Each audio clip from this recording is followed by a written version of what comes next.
दोस्तों, स्वागत है आपका अपने परिवार उड़ान में। डियर फ्रेंड, जैसा कि हमारे टीम के द्वारा लगातार Uttar Pradesh police 51,000 plus vacancy के लिए मुक टेस्ट कराया जा रहा है, जिसमें सारे प्रश्न आपके पुरानी भर्ती 41,500 तथा 49,568 पर आधारित प्रश्नों को लिया जाता है। आप सभी को जन्म अष्टमी की हार्दिक शुभकामनाएं एवं बधाई। सेशन को शुरू करते हैं। सबसे पहला प्रश्न स्क्रीन पर है। आपको बताना है कि भारतीय राष्ट्रीय कांग्रेस के अधिवेशन में भाषण देने वाली प्रथम महिला कौन थी। ए ऑप्शन दिया गया Sarojini Naidu, B option Annie Besant, C option Kadambari Ganguly, D option दिया गया मदर टेरेसा। बिल्कुल जबरदस्त प्रश्न है। आंसर से बताना है कि भारतीय राष्ट्रीय कांग्रेस की अधिवेशन में भाषण देने वाली प्रथम महिला के बारे में पूछा गया। जबरदस्त प्रश्न है, तो आशा करता हूं कि आंसर्स को टिक कर चुके होंगे। C option is the correct answer. बात भाषण की जा रही है, यानी भाषण देने वाली महिला की बात की जा रही है। अगर बात करें कि कांग्रेस की पहली महिला अध्यक्ष कौन थी, तो पहली महिला अध्यक्ष की जब बात करेगा तो एनी बेसेंट हो जाएगा। वहीं अगर बात करें कि पहली भारतीय महिला कौन थी, तो अगर भारतीय महिला अगर आपसे पूछेगा तो भारतीय महिला कौन थी, सरोजिनी नायडू थी। बिल्कुल। अगर कांग्रेस की स्थापना की बात करें तो कांग्रेस की स्थापना 1885 में होती है। कब होता है? 1885 में होता है। किसके द्वारा? तो ए.ओ. ह्यूम के द्वारा किया जाता है। अगर बात करें कि कांग्रेस की स्थापना होती है, उस समय भारत का गवर्नर कौन होता है या वायसराय कौन होता है, तो कौन होता है ये आपको कमेंट बॉक्स में बताना है। अच्छा, आपको पता होगा कि ये जो भारत का जो कांग्रेस पार्टी का उपज माना जाता है वो लॉर्ड डफरिन की दिमाग का उपज माना जाता है। भारतीय राष्ट्रीय कांग्रेस के सबसे पहले अध्यक्ष कौन थे, तो आप कहेंगे व्योमेश चंद्र बनर्जी यानी WC बनर्जी थे। अगर दूसरे अध्यक्ष की बात करें तो दादा भाई नौरोजी थे, जो पहले पारसी अध्यक्ष थे। और तीसरे अध्यक्ष की बात करें तो मद्रास के अंदर अध्यक्षता करते हैं आपके बदरुद्दीन तैयब जी। अगले प्रश्न की तरफ बढ़ते हैं। स्क्रीन पर अगला प्रश्न है। बिल्कुल जबरदस्त प्रश्न है। बताना है स्क्रीन पर है कि भारत के संविधान में समवर्ती सूची का प्रावधान किस देश से लिया गया है। ए ऑप्शन दिया गया अमेरिका, बी ऑप्शन दिया गया ऑस्ट्रेलिया, सी ऑप्शन दिया गया दक्षिण अफ्रीका और डी ऑप्शन दिया गया कनाडा। जबरदस्त प्रश्न है माय डियर फ्रेंड्स। बताना है कि भारत के संविधान में समवर्ती सूची का प्रावधान कहां से लिया गया है। बिल्कुल, तो आशा करता हूं कि आपका समय अप हो चुका है। 25 क्वेश्चन टोटल हैं आपके, तो आपका आंसर हो जाएगा Australia is the correct answer.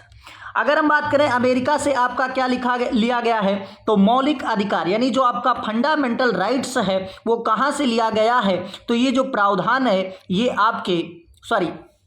आपके अमेरिका से लिया गया है।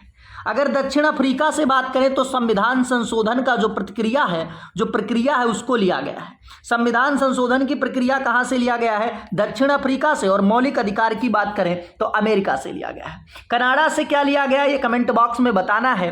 अगला प्रश्न स्क्रीन पर है। अगला प्रश्न है तीसरा नंबर प्रश्न की राष्ट्रीय महिला आयोग की प्रथम अध्यक्ष कौन थी। ए ऑप्शन दिया गया रेखा शर्मा, बी ऑप्शन दिया गया जयंती पटनायक, सी ऑप्शन दिया गया विजय लक्ष्मी पंडित और डी ऑप्शन दिया गया इनमें से कोई नहीं। बिल्कुल जबरदस्त प्रश्न है माय डियर फ्रेंड्स। मैं बताना चाहूंगा जो ये क्लास आपकी अपलोड की जाती है वो रात्रि 9 बजे से 10 बजे के बीच में अपलोड की जाती है। टाइमिंग का इशू हो सकता है क्योंकि नेटवर्क इशू थोड़ा सा होता है। बिल्कुल, तो राष्ट्रीय महिला आयोग की अगर हम बात करें अध्यक्ष कौन है, तो राष्ट्रीय महिला आयोग की प्रथम अध्यक्ष की बात की जा रही है तो जयंती पटनायक हो जाएंगी। कौन हो जाएंगी? जयंती पटनायक। अगर वर्तमान में अध्यक्ष की बात करें तो वर्तमान में जो अध्यक्ष हैं वो रेखा शर्मा हो जाएंगी। अगले प्रश्न की तरफ बात करते हैं। अगला प्रश्न स्क्रीन पर है। प्रश्न नंबर 4 की बात करते हैं कि भारत में जीएसटी किस समिति की सिफारिश पर लागू किया गया। ए ऑप्शन दिया गया विजय केलकर समिति, बी ऑप्शन दिया गया के कस्तूरी रंगन समिति, सी ऑप्शन दिया गया बलवंत राय मेहता समिति और डी ऑप्शन दिया गया है तेंदुलकर समिति। अगर जीएसटी की बात करें तो किस संविधान संशोधन के द्वारा लागू किया जाता है, तो 101वां संविधान संशोधन के द्वारा लागू किया जाता है। 1 जुलाई 2017 को लागू किया जाता है, यह भी आपको याद रखना है। 1 जुलाई 2017 को। बिल्कुल। अगर बात करें किस मॉडल पर आधारित होता है जो भारत का जीएसटी है, तो कनाडा मॉडल पर आधारित होता है। अगर बात करें कि सबसे पहले जीएसटी किस देश में लगा था, तो आप कहेंगे कि सबसे पहले जो जीएसटी लगा था वो फ्रांस के अंदर लगा था। ये सारे प्रश्न आपके पेपर में बन चुके हैं, तो आपका आंसर हो जाएगा विजय केलकर समिति इज द करेक्ट आंसर। जो नई शिक्षा नीति है ये किस पर आधारित है, तो के कस्तूरी रंगन पर आधारित है, यानी के कस्तूरी रंगन समिति पर। अगला स्क्रीन पर प्रश्न है, प्रश्न नंबर 5 पर बढ़ चुके हैं। कतरनिया घाट वन्यजीव बिहार किस जनपद में अवस्थित है? ये आपके प्रदेश में अवस्थित है, तो किस जगह पर अवस्थित है ये आपको बताना है my dear friends. A option दिया गया है बहराइच, बी ऑप्शन दिया गया गोंडा, सी ऑप्शन दिया गया चंदौली और डी ऑप्शन दिया गया बाराबंकी। बिल्कुल जबरदस्त प्रश्न है और इसका आंसर कमेंट बॉक्स में नहीं बताना है, बिल्कुल यहीं पर बताना है। तो आंसर आपका हो जाएगा Bahraich is the correct answer. Uttar Pradesh PCS में आपका ये प्रश्न पूछा गया है। बात करते हैं इसकी स्थापना कब हुई थी, तो स्थापना के बारे में पूछा गया था 1975 में इसकी स्थापना की जाती है। चलिए, गोंडा के अंदर कौन सा वन्यजीव अभ्यारण्य स्थित है ये आपको बताना है। अगर हम चंदौली की बात करें तो चंद्रप्रभा जो वन्यजीव अभ्यारण्य है ये कहां पर स्थित है, चंदौली के अंदर स्थित है। वहीं बाराबंकी के अंदर आपको बताना है तो देवा शरीफ मेला लगता है, जो कि परीक्षा में बहुत ज्यादा पूछा जाता है। अगले प्रश्न की तरफ बढ़ते हैं। स्क्रीन पर अगला प्रश्न है, अगला प्रश्न स्क्रीन पर है प्रश्न नंबर 6 की बात करते हैं। बंगाल विभाजन के समय भारत का वायसराय कौन था? जबरदस्त प्रश्न है माय डियर फ्रेंड्स। 6 नंबर प्रश्न की बात कर रहे हैं कि भारत का यानी बंगाल विभाजन के समय भारत का वायसराय कौन था।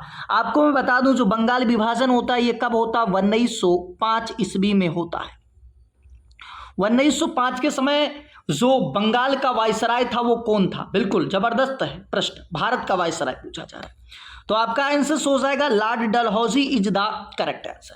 अगर बात करें कि लॉर्ड इरविन कब था, तो लॉर्ड इरविन की अगर हम बात करें तो प्रश्न में पूछा जाता है बिल्कुल जो आपका सबने आज्ञा आंदोलन के समय कौन था, तो आप कहेंगे कि सबने आज्ञा आंदोलन के समय जो भारत का वायसराय था वो लॉर्ड इरविन था। कौन था? लॉर्ड इरविन था।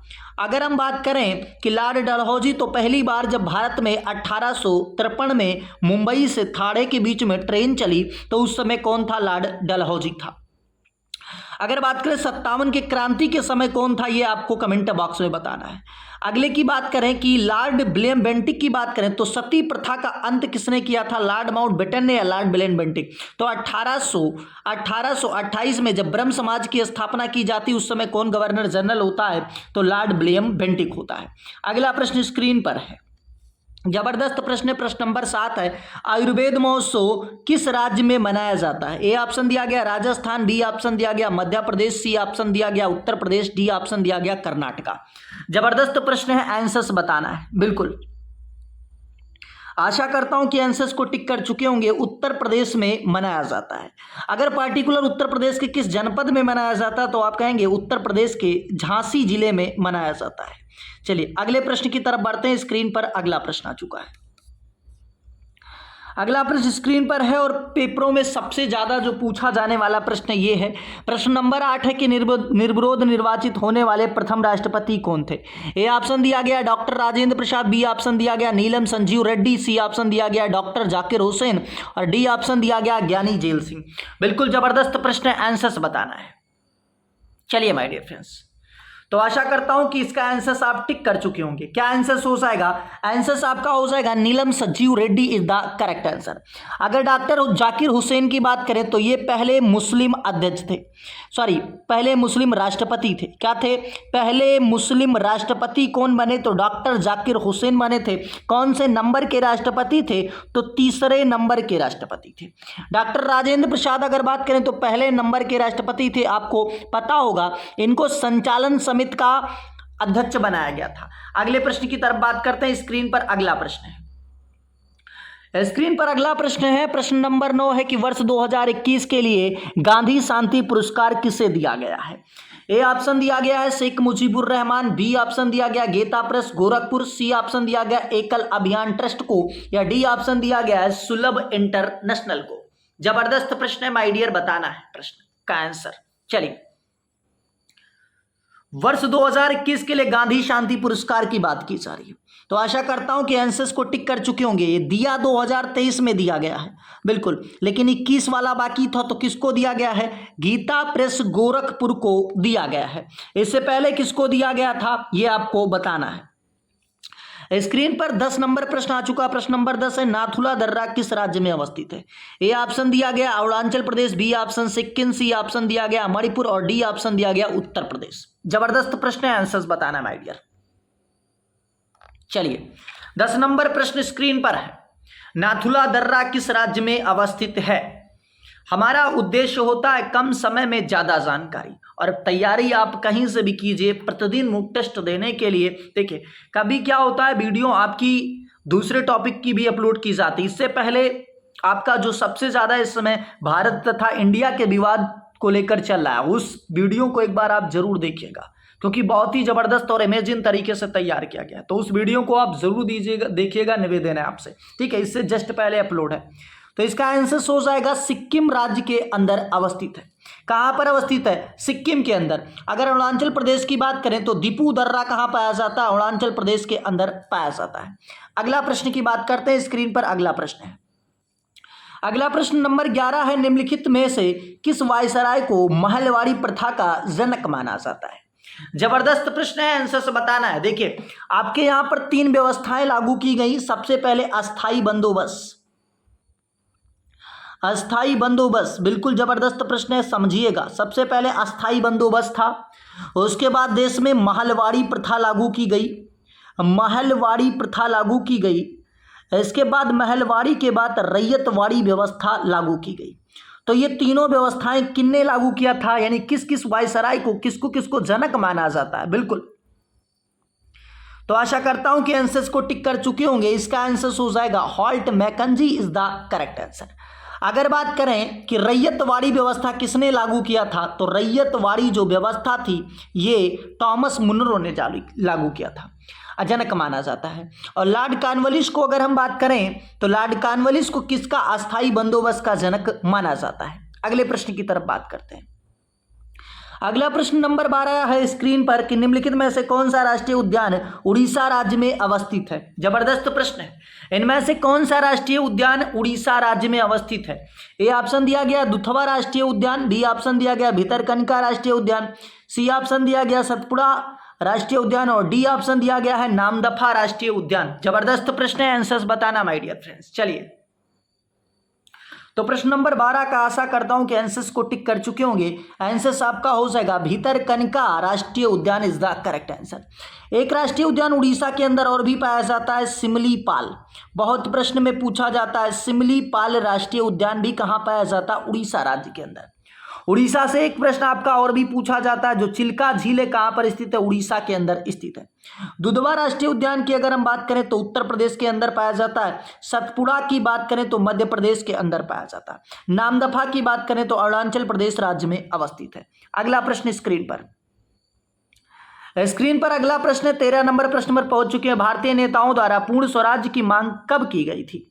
जबरदस्त प्रश्न है। ए ऑप्शन दिया गया लाहौर अधिवेशन 1929 में, बी ऑप्शन दिया गया बेलगांव अधिवेशन 1924 में, सी ऑप्शन दिया गया सूरत अधिवेशन 1960 में और डी ऑप्शन दिया गया है मद्रास अधिवेशन 1887 में। जबरदस्त प्रश्न है, आंसर्स बताना है। सबसे पहले अगर हम लाहौर अधिवेशन की अध्यक्षता की बात करें तो जवाहरलाल नेहरू के द्वारा किया जाता है, यानी हम लिख सकते हैं कि नेहरू के द्वारा किया जाता है। बिल्कुल जबरदस्त प्रश्न है।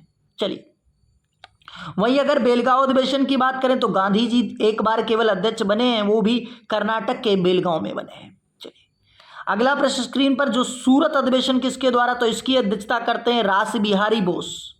चलिए अगर मद्रास अधिवेशन की बात करें तो ये पहले मुस्लिम अध्यक्ष बनते हैं, बदरुद्दीन तैयबसी करते हैं। चलिए तो इसका आंसर क्या हो जाएगा? पहली बार जो स्वराज का मांग किया जाता है लाहौर अधिवेशन 1929 में किया जाता है, रावी नदी के किनारे से। अगले प्रश्न की तरफ बढ़ते हैं। स्क्रीन पर अगला प्रश्न है, प्रश्न नंबर 14 पर पहुंच चुके हैं। निम्नलिखित में से कौन सी ट्रेन भारत बांग्लादेश के बीच में नहीं चलती है? जबरदस्त प्रश्न है। ए ऑप्शन दिया गया बंधन एक्सप्रेस, बी ऑप्शन समझौता एक्सप्रेस, सी ऑप्शन दिया गया मैताली एक्सप्रेस और डी ऑप्शन दिया गया मैत्री एक्सप्रेस। सारे प्रश्न जो है पुरानी भर्ती पर आधारित हैं। ये दोनों प्रश्न पूछे गए हैं स्क्रीन पर। बिल्कुल जबरदस्त प्रश्न है।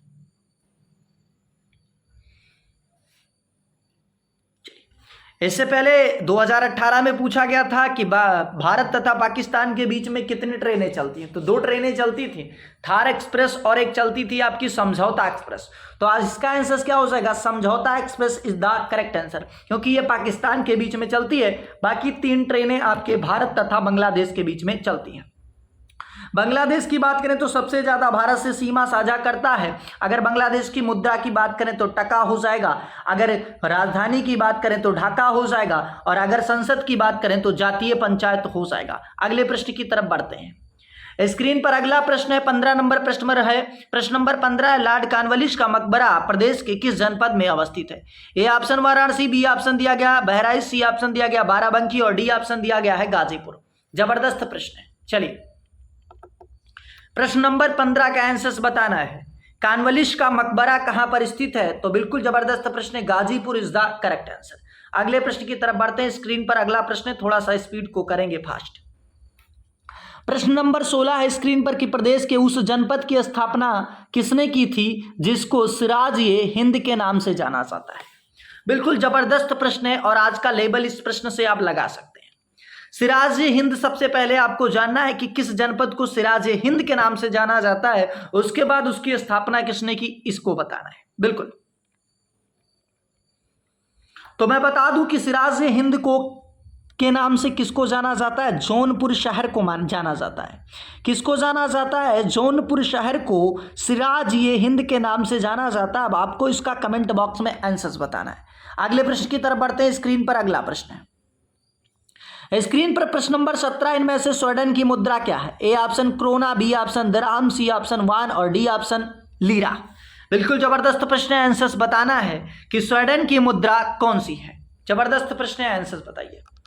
चलिए 17 नंबर प्रश्न है, इनमें से स्वीडन की मुद्रा कौन सी है? तो आपका आंसर हो जाएगा krona is the correct answer. Dirham कहाँ की मुद्रा, ये कमेंट बॉक्स में बताना है। अगर वान की बात करें तो उत्तर कोरिया और दक्षिण कोरिया दोनों यूज करते हैं। लीरा तुर्की की मुद्रा जो है वो लीरा है। अगला प्रश्न स्क्रीन पर है। प्रश्न नंबर 18 के प्रदेश के किस जनपद में कजरी मेला लगता है? जबरदस्त प्रश्न है। कजरी मेला कहां पर लगता है ये आपको बताना है। तो आपका आंसर हो जाएगा Mahoba is the correct answer. ठीक है, महोबा पान के लिए प्रसिद्ध है। अगला प्रश्न स्क्रीन पर है। प्रश्न नंबर 19 है, निम्नलिखित में से कौन सा अनुच्छेद भारत के राष्ट्रपति के शपथ से संबंधित है? ए ऑप्शन दिया गया अनुच्छेद 72, बी ऑप्शन दिया गया अनुच्छेद 60, सी ऑप्शन दिया गया अनुच्छेद 21 और डी ऑप्शन दिया गया अनुच्छेद 32। जबरदस्त प्रश्न है। चलिए राष्ट्रपति से कौन सा संबंधित है? राष्ट्रपति के शपथ से। तो आंसर आपका हो जाएगा अनुच्छेद 60 इज द करेक्ट आंसर, यानी B option is the correct answer हो जाएगा। अगर अनुच्छेद 72 की बात करें तो राष्ट्रपति के पास क्षमादान की जो शक्ति होती है अनुच्छेद 72 में लिखी हुई है। अनुच्छेद 21 की बात करें तो प्राणदैहिक स्वतंत्रता के बारे में बताया गया है। अगर अनुच्छेद 32 की बात करें तो इसके बारे में क्या कहा जाता है? संवैधानिक उपचारों का अधिकार कहा जाता है। अगला प्रश्न है प्रश्न नंबर 20, थोड़ा सा स्पीड को फास्ट करते हैं। 20 नंबर प्रश्न है कि किस संविधान संशोधन द्वारा आर्थिक रूप से पिछड़ी वर्गों के लिए 10% आरक्षण दिया गया? बिल्कुल, किस संविधान संशोधन के द्वारा जो EWS की व्यवस्था की गई है वो किस संविधान संशोधन के द्वारा किया गया है? तो आशा करता हूं कि आंसर्स को टिक कर चुके होंगे। 103वां संविधान संशोधन अधिनियम इज द करेक्ट आंसर, यानी बी ऑप्शन हो जाएगा। बाकी के बारे में मैं बाकी वीडियो में बहुत बता चुका हूं, कम से कम 20-20 बार। चलिए अगले प्रश्न की बात करें। स्क्रीन पर अगला प्रश्न है कि प्लासी का युद्ध कब हुआ था? 1764 में, 1576 में, 1757 में, या डी ऑप्शन दिया गया है 1526 में। बिल्कुल, तो 1764 की अगर हम बात करें तो बक्सर का युद्ध होता है। अगर वहीं हम 1576 की बात करें तो हल्दी घाटी का युद्ध होता है।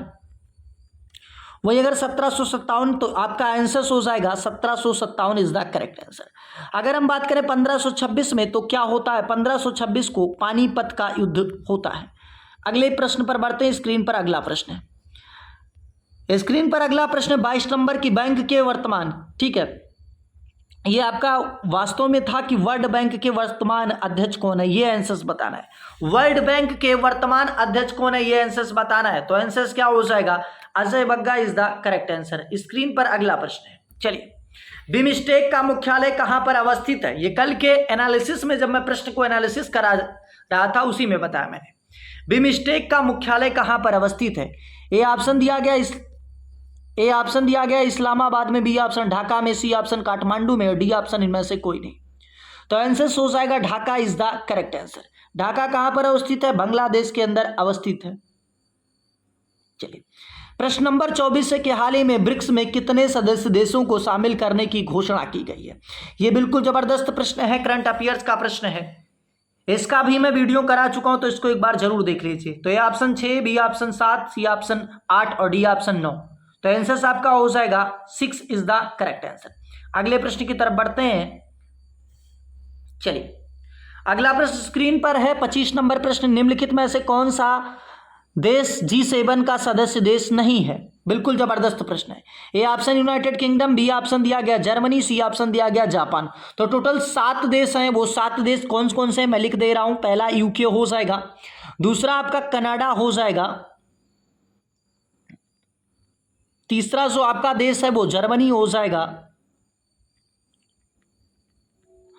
चौथा देश आपका इटली हो जाएगा, पांचवें देश की बात करें तो जापान, अगर हम छठे देश की बात करें तो अमेरिका,